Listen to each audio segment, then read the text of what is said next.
Hey everyone, so today I want to talk about logical fallacies and Jehovah's Witnesses, because Jehovah's Witnesses just dropped a new episode of their monthly TV show that they do called JW Broadcasting, and it features a lot of logical fallacies. Welcome to JW Broadcasting. Do you know who I am? I am not fully clothed. This guy's Gary Breaux, by the way. Earlier, Gary Breaux was talking about having peace inside your home as a Jehovah's Witness. So married couples, how to have a peaceful marriage. And now he's going to be talking about how to be peaceable and peaceful as a Jehovah's Witness outside of the home when you're dealing with worldly people, aka non-Jehovah's Witnesses, like probably you watching this video and like me. So with all that context, let's hear Gary Breaux set up this video. Promoting peace outside the home can be even more challenging in this deeply divided world. People are ideologically polarized. Some argue that we should accept every lifestyle and belief without exception. Others view those who are different with hatred. The Bible reveals, from Jehovah's perspective, how we should treat others. In our next segment, see how learning about this strengthened the faith of two young ones. If you're just listening casually, not thinking too much about it, it seems that Gary Breaux has set up something very simple. There's so much polarization in the world today. You got people on one side saying everything's fine, and people on the other side saying everything's bad, and also we hate everyone. And then there's us, Jehovah's people, in the middle. How are we supposed to act? That is what it seems like he did, but it isn't. He chose his words very carefully, and those words don't really add up to that initial feeling that you got. Now, I'm not an expert, so correct me if I'm wrong, but I believe that Gary Breaux has just engaged in a logical fallacy known as a false dilemma. A false dilemma, according to AI Overview, is a logical fallacy that presents only two options where there are more. It can be used to mislead people into choosing between extremes. I want to stop down on this because when I was a Jehovah's Witness, I watched this stuff totally passively, and I didn't notice how often the group was using a false premise to reach a false conclusion, or setting up some false dilemma between two extremes. And I'm going somewhere with this, so let's just stop down here for a minute. His primary claim is that people are ideologically polarized. A little vague, but I would agree. So what are we polarized between? What are our two poles? Some argue that we should accept every lifestyle and belief without exception. Some argue that you should accept every lifestyle and belief without exception. Whomst argues this? Well, this kind of sounds like what some progressives kind of believe, but it's not really a thing anyone believes. Because nobody believes that you should accept all lifestyles no matter what, without exception. I don't think that's a real position that exists. Okay, how about a lifestyle where you're a serial killer? Nope, no one's okay with that. No one's okay with the serial killer lifestyle. So here, we all agree. We all agree you can't have that. I fixed it. I fixed polarization. We solved at least one issue. Others view those who are different with hatred. Others, so on the other pole, it's just if you're different, I hate you. These are not representative of anybody's real beliefs. The Bible reveals, from Jehovah's perspective, how we should treat others. Now, this is an interesting resolution to this thing that he set up. His premise is people are so ideologically polarized. You got folks over here saying everything's okay, and you got folks on the other side saying nothing's okay, I hate everyone. And then you've got what the Bible says about how you should treat people. What? Ideological disagreements are about ideology. They are about things in your brain, right? Now, yes, your ideology is going to determine your behavior, your actions, the way you vote, and thus the kind of world that you create. But that is different from intrapersonal behavior. That would be things like manners, not raising your voice, smiling and nodding. And this is all very strange, right? Why is he doing this? Well, first of all, Jehovah's Witness leadership is not interested in dealing with the meaty question of political polarization. That doesn't matter to them at all because the group's politics are assigned by the leaders. I know that witnesses say they're apolitical, but they do have political beliefs, which we will see. The governing body make all of the rules and the interpretations of scripture and all of the little elders' manuals, all of their policies and procedures. All Jehovah's Witnesses are supposed to be on the same page about everything, which is a huge point of this broadcast and every broadcast. Unity of mind. Unity of mind. The footnote says, think in agreement. So we must think in agreement with one another, but especially with Jehovah and his organization. But Jehovah's Witnesses do exist in the real world. They have to go to work or go to school for the most part. Some witnesses, of course, can work for other Jehovah's Witnesses who own their own business, and a lot of Jehovah's Witness parents homeschool their kids. But everyone's got to go to the grocery store or the BMV every once in a while. And so Jehovah's Witnesses, the intended audience for JW Broadcasting, are going to be noticing all of the polarizing stuff happening. They watch the news, they are hearing conversations vaguely related to these things. And in these ideologically polarized times, it's not like Jehovah's Witnesses have no opinions. Along with false religion, human society in general is gradually corrupting everything that Jehovah has set in place for mankind. We see it in their promoting of abortion. We see it in their so-called gay marriage. We see it in the gender blurring that the world is promoting. You don't have to be a man or a woman, they say. You can be whatever you feel like or choose to be. Really? What does Jehovah say about that? Some of the most controversial issues in my country right now are things like LGBTQ rights and abortion. Jehovah's Witnesses as a religion have very strong stances on those things. And through their actions, they are trying to create a world where everyone agrees with them, right? They want to convert people to become Jehovah's Witnesses so that we can have a world full of gay haters and abortion deniers, the two genders. And these aren't just philosophical concepts. They like to use words like lifestyle, and boy will you be hearing it shortly. But on some level, they know that this is an argument they can't win, so they don't really make it. They just talk around it using vague language. The Bible reveals, from Jehovah's perspective, how we should treat others.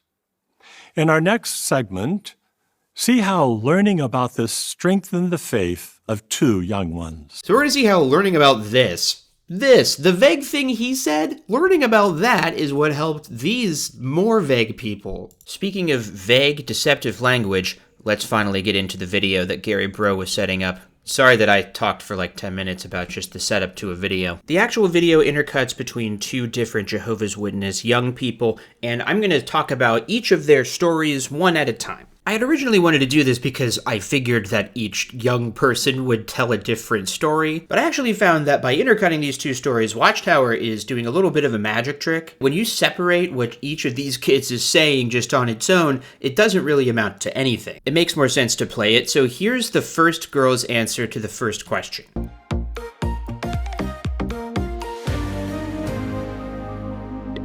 In what ways have you seen people treat others who are different from them? When I was at school, a common viewpoint of my schoolmates was that you should be accepting of whatever lifestyle someone chooses to lead.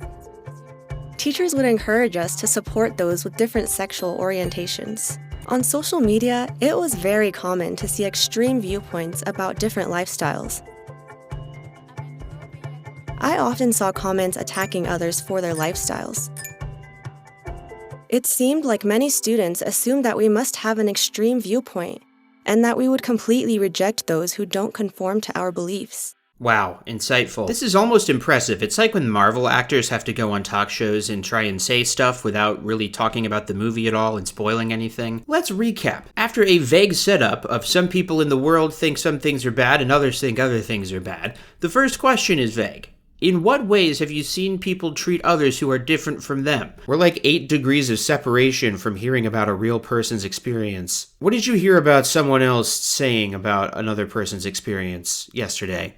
We go on to here. When I was at school, a common viewpoint of my schoolmates was that you should be accepting of whatever lifestyle someone chooses to lead. Really? Whatever lifestyle? What about the aforementioned serial killer lifestyle?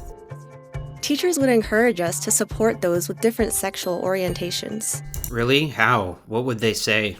On social media, it was very common to see extreme viewpoints about different lifestyles. On social media, vague, it was common to see extreme viewpoints. Are we going to define extreme? No. About what? Extreme viewpoints about what? Different lifestyles, which again we haven't defined either.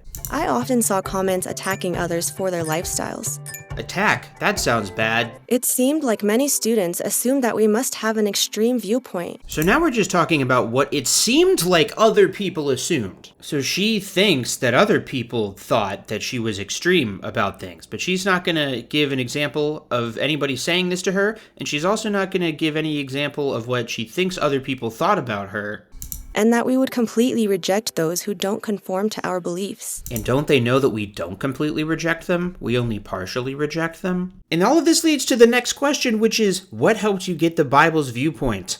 On what? We didn't learn her viewpoint on anything. Never once did she specify what she was talking about. And yet somehow, we all know what she's talking about. Okay, well, we didn't really learn anything from that, and that was only the first question. I'm going to put us out of our misery and just skip to the next one.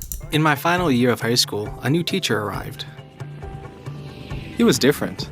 He came from the capital, and I lived in a small town. He had spent many years at university and didn't believe in God. Oh boy, one of them big city liberals came into our small town with his big city ideas. He's a godless animal who was corrupted by one of these woke universities.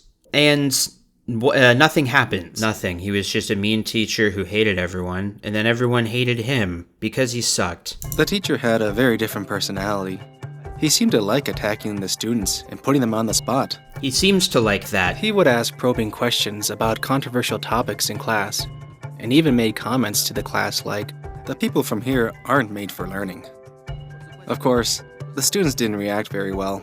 Many of them refused to attend his classes, or if they did, they refused to speak to him during the class. I remember them saying, "I'm not going to talk with that atheist." But once again, this kid has managed to say a lot of things without saying anything at all in particular. But these two things that we were told by these two young folks seem to paint a picture of being intensely pressured by the secular, worldly authorities of teachers and schools to accept aggressively gay lifestyles. But I confess I kind of have doubts that that's what happened. I don't really even know what that would even mean other than some internal process in your heart. They probably were just taught about different people existing, different sorts of sexualities existing. In school, you're just kind of taught facts about things that exist or happened in the case of history. But some people are very annoyed by the existence of some things, and then there are some people that are annoyed at certain things that happened. So some sensitive religious types really don't like it when you teach facts that are inconvenient, such as history that makes them look bad, or you point out that people exist who their religion excludes. When you point out that people like that just exist, that they're just alive and they're every bit as human as you, and that's it, moving on to math. Well, no, that can't be allowed, because my religion says that they're worse than me. They have to be worse than me for my religion to be true. If I believe that your sexual orientation or your gender identity doesn't matter, and that what really matters is the kind of person you are, with your actions and stuff, well, then I would have to care more about how my actions affected others. And what I would really like to do is just to think that I belong to the right group and have adopted the right set of beliefs that will save me from some impending Armageddon. Maybe that's a real Armageddon in the case of Jehovah's Witnesses, or maybe it's just a scary, nebulous social Armageddon where the wrong type of people take charge or control, or there's more of them than there are of you now. Am I being sufficiently vague? I mean, hey, if they're going to be vague about what they're talking about, so am I. Have you ever performed a task or a job? So why all this obfuscation? Here's the twist ending. From the very time that Gary Breaux began setting up this vague introduction to the end of the vague video, I believe we've been engaging in another fallacy, the Motte and Bailey. This is where someone says something controversial or extreme, but then when they're called out on it, they retreat back to an easier to defend, less controversial position. It's based on ye old times when there were more e's at the end of words. This image I found on Google is really good. The Motte is the high ground, easy to defend, obvious. The Bailey is the low ground, it's the bold controversial claim. The bold words, those. I contend that Watchtower leadership has been building a Motte in their little piece of video propaganda here. Their obvious uncontroversial statement is that we should all accept different lifestyles in the sense that we should be polite to one another, but we don't all have to accept each other's differences. Okay, most people agree with that, and they are doing this to distract from the Bailey, the bold controversial claim, which is what they actually teach about homosexuality and the religion. To keep clean before Jehovah, you have to fight against homosexual behavior. Satan is desperately promoting this perverted practice. It's no exaggeration to say that he's flooded his world with propaganda in favor of homosexuality. It's not realistic to think that you can't be affected by his efforts just because you serve at Bethel. Homosexuality is unholy and repugnant to Jehovah, and he will not tolerate it among his dedicated servants. Oops, it's Gary Breaux from a leaked Bethel video known as Pillowgate, which is the subject of a future video, stay tuned. So what do Jehovah's Witnesses teach about gay people? They teach that it's a sin. They teach that Jehovah hates it, and that we have to hate what Jehovah hates. And no, we don't hate the people, but we hate the sin. If you act on your homosexual desires and are not sufficiently repentant before Armageddon comes, you will be destroyed with no hope of everlasting life. A lot of people will have the chance for resurrection though, but if a gay person gets resurrected, they're still going to have to work pretty hard to not be gay. There will be many others who will come back who will have to abandon their former way of life. I was thinking, as an example, a homosexual. Now, this former homosexual comes back in the resurrection, and he really thought, and he was taught, and he came to believe that God accepted him with that lifestyle. But now he's going to learn about Jehovah's moral standards. And he's going to learn that Jehovah will not lower his standard to accommodate us. We have to come up to Jehovah's standard. Yeah, that creepy, weird thing that Stephen Lett just said, that's what Jehovah's Witnesses really think. That's a real teaching of theirs. So you know what a Jehovah's Witness in this comment section is going to say in response to what I just showed you from their own website? We don't hate gay people. Why are you saying that we hate gay people? That commenter will be engaging in the Motte and Bailey. The bold, controversial claim is that resurrected from the dead gay people will have to suppress their gayness in the paradise earth when they're in their JW re-education program sitting next to resurrected Methuselah and Noah from the Bible. But now what if someone refuses to make the necessary changes? Well, the Watchtower commented on that. It said, after being given ample time, maybe even 100 years, to seek God, some will show that they refuse to practice righteousness. Justly, they will lose life in the new world. And the Mott is what the JW commenter is going to say.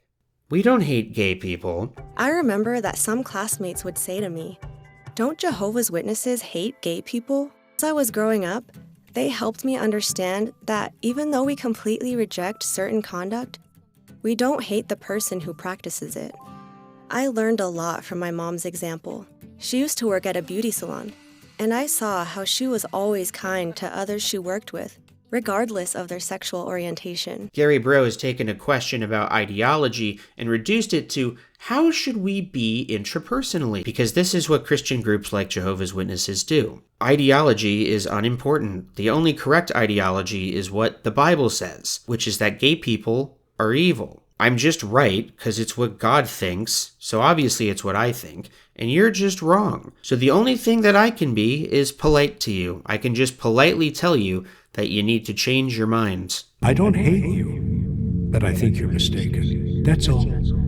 And we deal with people in a kindly way, whether they're homosexual, lesbian, whatever they may be. It's all about politeness. It's all about how we treat others. Better to be a polite bigot than an impolite anti-racist, for example. A common viewpoint of my schoolmates was that you should be accepting of whatever lifestyle someone chooses to lead. I'll bet that wasn't a common viewpoint, because this is a false premise, because sexuality is not a choice. If you decide to lead a lifestyle where you throw eggs at my face constantly, I don't approve of that. And neither does my face or eggs. Have you seen the prices these days? But being gay or trans is not a lifestyle choice. It's just a thing you are. It wouldn't be such a bad thing to have a difference of opinion on a lifestyle choice.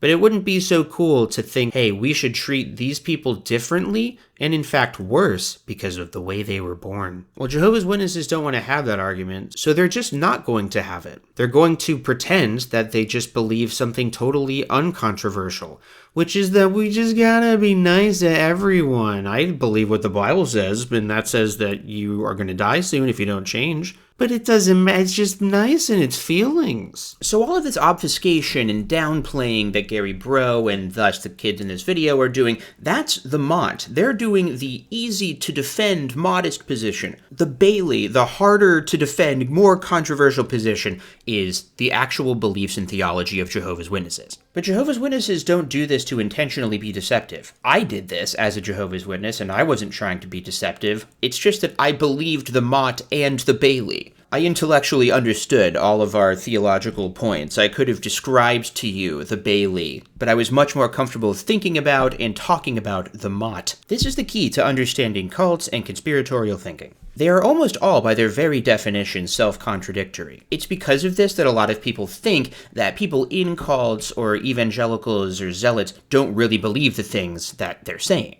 But in my experience, in my research after leaving the cult, it's the opposite. It's that they actually just believe both things, and they're lying to themselves. Here's my proof. This video, the Gary Breaux video, and the last video that I talked about, the Gage Flegel Creep Fest, are really exclusively intended for Jehovah's Witnesses. These are not meant for general audiences. No Jehovah's Witness is going to knock on your door and show you this right away. Until when, Sovereign Lord, holy and true, are you refraining from judging and avenging our blood? It's all tailored to Jehovah's Witnesses, and it is all contradictory. The leadership, consciously or unconsciously, is constantly peppering in some tough love with the nice feel-good stuff that they drop at the beginning of every month. Well, I say peppered in, but it should be sugar or something, because they're pretty insistent on the fact that they're making a pie. When I was young, one of my favorite desserts was my mother's sweet potato pie.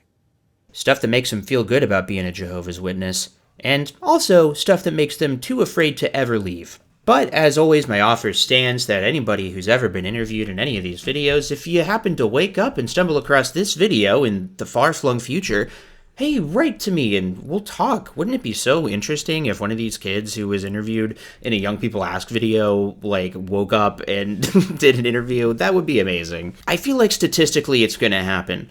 And another statistic is that if it does happen and they go to a different channel first before me, I'll be sad and petty and upset. So if you were ever in an episode of My Teen Life on jw.org, or really any JW video, or also just if you have questions, comments, or concerns, please email me at exjwfaq@gmail.com. exjwfaq@gmail.com. Yay, an email address. We're going to be expanding this year on the channel, folks. We're going to be talking about more than just Jehovah's Witnesses. Times are tough, which is why you should dump big corporations and super successful people and support losers like me. Sure, you could give your money to somebody who already has a lot of it, but why not give it to me, as someone who doesn't have as much? Another big change for the channel. I finally figured out an outro. I actually figured it out a few videos ago, but nobody's really said anything about it, so here it is now. Be the first to say something about it in the comments. I don't know why I sounded so mad there at the end. And this outro is brought to us by our good buddy Gage, the Fleeg, as we call him.